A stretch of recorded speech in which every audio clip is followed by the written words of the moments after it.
Hey guys, I'm so happy to be back and to be filming. I took a little bit of a break because so much has been going on. I hope to get back on a schedule of uploading at least once a week. That is my goal. So in this video, I wanted to share with you something that I shared in my blog, which I'll leave my blog down below if you want to go check it out. My blog is called Gracefully Fashionable, but my blog was about to tan or to not tan. Now, as you can probably see from this video and any other videos you have watched with me, I am a pretty pale girl. I feel like this camera makes me look more pale than I actually am, but there's probably not that much of a difference. I have been pale complected all my life. Now, when I was younger, I did play outside more than I did when I was a teenager and stuff, but overall, I have always gotten awful sunburns whenever we go to Florida just because my skin is so pale.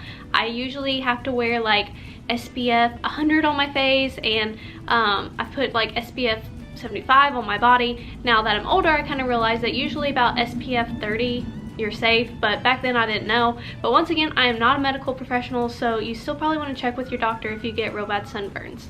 So like I said, when I was a kid, being pale complected didn't really bother me. I still played outside and did things.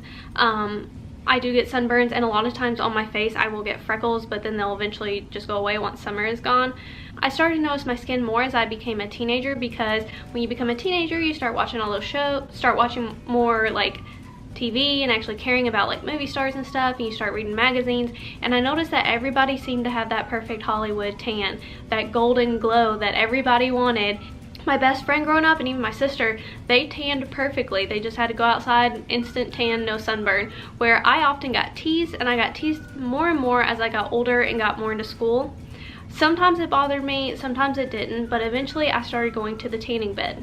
I know some people go to the tanning bed for different reasons with their skin, but mine was just purely to get darker. I went to Suntan City. You can get a pretty reasonable deal on tanning there, so I went there. Now, one good thing did happen one time before we went to Florida. I had gone a couple times, so when I did go to Florida, I actually didn't burn that bad, and that was really nice. But I started going more than just for reasons of going to Florida. I started going a couple times a week, just wanting to get dark for the summer. And as I started to go, I started to learn more and more about different people getting skin cancer. And finally a doctor told me more and more about skin cancer, and thankfully I decided to stop before I ever did get skin cancer. Now, I think the longest that I ever laid in a bed was maybe 12 to 15 minutes, and I didn't use any of the fancy beds. They were just the basic tanning bed. So after I learned the dangers of the tanning bed, I then moved on to spray tans, also offered by Suntan City. Now, when I first started to get spray tans, they were not pretty. I think it was not long after they first started to become big, so everybody was kind of having awful experiences. But the first few times I went, I got splotches everywhere, so much that I just wanted to wear pants and long sleeves to hide it till it went away. But eventually I got better at it. Suntan City sometimes does do deals on spray tans. I actually got 2 last year before my sister's wedding and my cousin's wedding, and they turned out perfect. If you have skin similar to mine, I actually get the lightest shade. Now, even the lady at Suntan City didn't recommend the lightest shade, but that's the one I wanted to stick with, and I think it turned out really nice, and my husband even complimented my skin, saying it looked pretty natural. My biggest tips is follow the instructions when you're there, and make sure you spread everything out as far as you can whenever you're getting it. Now, that does get expensive.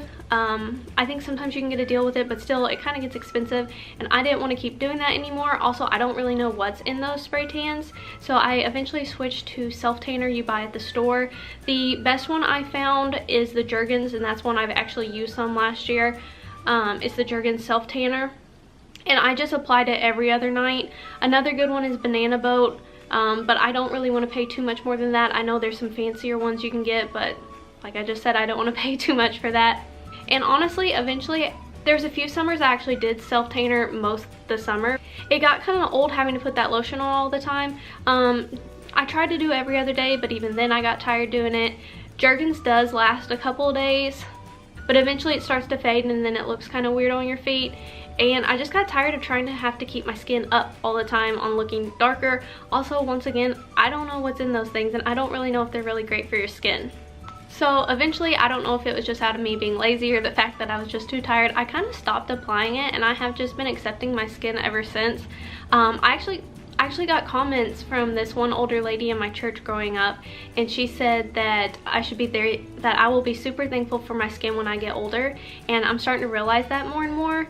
I'm not a professional, but I have heard tanning and stuff can cause wrinkles, so hopefully with my level of pale skin I won't have any wrinkles at all.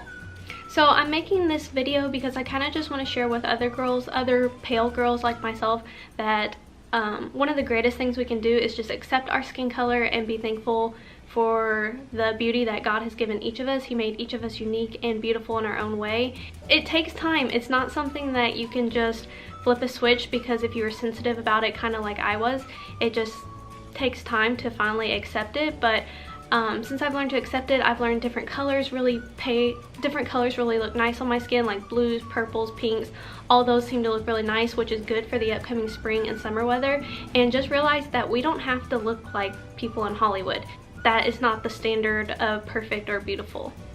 Now, one thing though, even though I accept my skin tone, I still don't want to just try to be super pale all the time. My plan for this summer is I do want to try to get outside some more, and I have heard, once again I'm not a medical professional, that you can go outside for anywhere from 10 to 20 minutes without sunscreen a day, and it's actually really good for your skin and you get your vitamin D. So that is one of my goals, is to get out more and to let my skin absorb the natural sunlight, and if I'm out more than that, to apply some sunscreen. So just overall, just get outside and enjoy spending time with family. And the fact that my skin gets just a little bit darker is just a bonus.